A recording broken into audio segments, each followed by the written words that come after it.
Hard up, 27, hard up. Here we go, on the road. 27, hard up. Hi guys, welcome to the channel and welcome to the first video. If you watched the introduction video, you'll know that these couple next videos are all going to be about how to get a job in Civilian Street after you've left the forces. However, it's not just for forces leavers. If you've just left school or anything like that and you're thinking about going into full-time employment, then it's also going to be really useful for you guys. There's going to be some good tips in here, so let's go on with it. A little bit more about myself anyway. So, as of up to September last year, that's when I left the army. I didn't know what I was going to do when I left the army, I'm not going to lie. Obviously you get 12 months when you signed off, so you've got a good year to sort yourself out. There's plenty of job fairs to go to and things like that. So I did all that kind of stuff, but there wasn't really much else out there help-wise from the army. I mean, you went to a CV workshop, which wasn't very good really. And they obviously give you some interview techniques and things like that. So if you've not been in Civvy Street before you're in the army, it's going to be a bit of a shock. It might be a bit frightening almost, not knowing what you're going to do, what situation you go into and things like that. Anyway, I ended up getting a good job with an international company. I'm a service engineer, mobile service engineer. I pretty much doubled my wage when I left the army. So I pretty much landed on my feet. So in this video, I'm going to go through with you how I got a good job when I left and I didn't just end up working in McDonald's or something crap like that. What I put in my CV, the structure of the CV. I'm going to go through cover letters, what to include in those and what not to include in those. I'm also going to go through a couple of resources that you can use to help you find a good job. Websites, things like that. So let's get into the video. Right guys, first of all I'll say, don't be scared, don't let anyone talk you out of it. It's your choice to leave and you've made that choice, so stick with it. There's going to be a lot of negativity around you. You know, when you sit outside in the smoking area, sweeping the hang or whatever, people are going to say to you, oh, why are you leaving? Don't leave, you know. Your chain of command's going to be on your back constantly, offering you carrots. Just don't take them, trust me, don't take them. You're going to be fine. You just got to remember to keep a really good mental, positive attitude, and you're going to be fine, trust me. I landed on my feet. If I can do it, anyone can do it. And the key to this is, I'm sure you've all heard this phrase before, bullshit baffles brains, right? So when you're going to Civvy Street to these prospective employers, they're going to snatch your arm off basically to get you to work for them because you've got some really good transferable skills that you might not realise that you have already. Now it's just going to be things that you take for granted now, like turning up on time, looking smart, clean shaven. Obviously I'm not.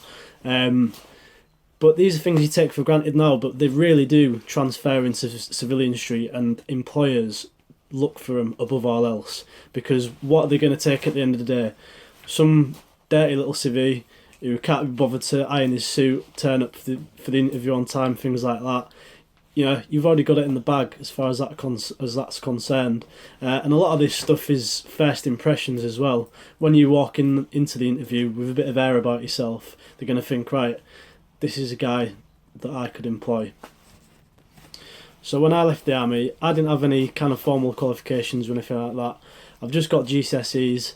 I've got a couple of little crap qualifications from the army, which to be honest with you don't really amount to much. I don't think they're really recognised on Civilian Street either. But that didn't stop me getting the job that I got. And on the advert for the job that I got, it said you had to have electrical qualifications, mechanical background, but I'm going to show you how you can take your experiences from the army and transfer that into your CV to make it look like you have got that.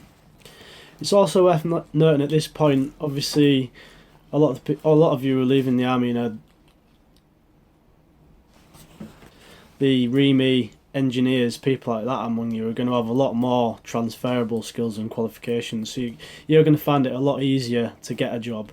This is more aimed at like infantry, artillery, things like that. I'm not saying there's anything wrong with those trades in the army, but you're not really set up as much when you're leaving, especially if you've only served the minimum term of service. You're not really going to get a lot. However, this isn't going to stop you getting a fantastic job, so let's crack on. So the CV itself then, obviously there's a link in the description for my CV. You can download that and have a look at it. Basically, I'll talk you through it now. I don't use a fancy border or anything like that. It's literally no more than 2 pages of A4. On the first page, it's going to contain things like a little aim or your goal. So that's just a little paragraph, a bit about you, your background, things like that.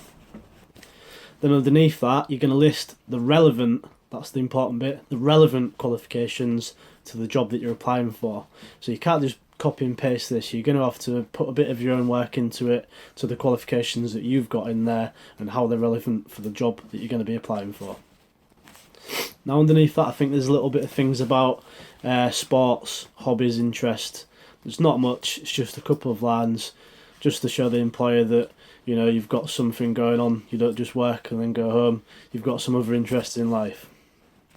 Now what I've done on the last page of my CV is I've copy and pasted my certificate of service, which you'll get once you've left. It'll probably get posted out to you, and basically this is a letter written by the commanding officer of your unit, and it will highlight everything you've done in your army career while you've served in that regiment or unit.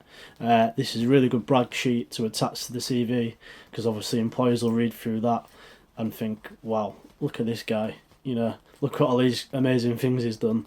He's going to be a really good fit for this company. So that's CV.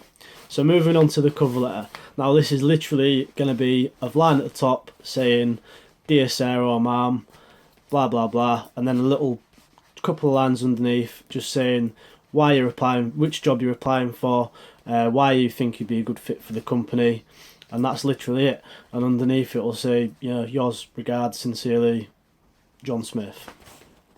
There's also an example for this in the link in the description, so check that out, get it downloaded. Obviously don't just copy and paste it, you're going to have to put your name onto it, make it kind of relevant for the job you're applying for. Not all jobs are going to ask for a cover letter, but I like to kind of just attach it anyway. It just gives you a bit more of a chance. Now I might have waffled a bit in that section. If there is, obviously I'm sure there'll be more questions to what I've answered. Just leave a comment on the video. I'll be checking back regularly, and I will try and answer any questions that you might have, because that was a bit of a broad stroke of a broad brush going over it. But obviously you've got the CV and the cover letter downloaded, so it shouldn't be that difficult. Moving on to tools and resources that you can use. Now I obviously use Indeed when I left, or when the time leading up to me leaving. Indeed was a massive thing because there's so many jobs on there. I mean, they usually get a repost on a Monday and there's just hundreds more jobs on there, so that's a really good tool to use. However, you're going to want to narrow it down. Now the kind of things that I searched for were jobs with training given, or in-house training given, or full training given. If you put that into the keyword, then it's going to bring up a list of jobs, engineering jobs, things like that. But obviously you're going to get the full training, so it doesn't matter so much that you haven't got the qualifications to start off with, but you have got the other things we talked about, which is going to put you head and shoulders above the rest of the people who are applying for these jobs.